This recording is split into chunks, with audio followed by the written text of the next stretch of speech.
You may have heard about the opioid crisis, the huge increase in overdoses and deaths from opioids. So what's up with opioids? Opioids include many drugs. Some are legally and legitimately prescribed by a doctor for pain relief. Others, like heroin, are illegal. Regardless of type, they're all highly addictive, even when prescribed for good reasons. Opioid addiction can happen quickly or gradually, depending on the person, but everyone who takes them is at risk, whatever their age or background.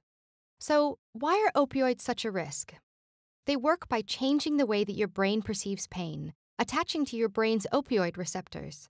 Your brain already has natural opioids, such as endorphins, which relieve pain and make you feel good during exercise. But opioid drugs are stronger and replace these natural opioids. This leads to an addictive process where the person needs more and more outside opioids just to feel normal.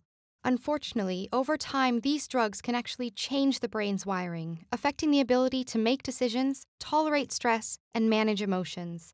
Opioids can even cause death. The stakes couldn't be higher.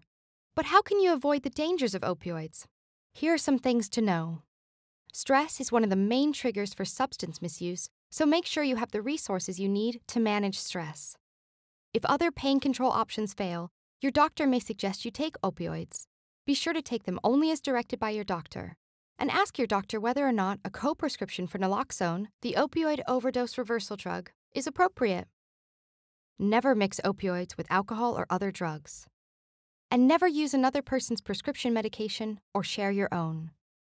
What's Up with Opioids will help you better understand these powerful drugs, including warning signs and how you can keep yourself and loved ones safe by preventing opioid misuse. Explore whatsupwithopioids.org.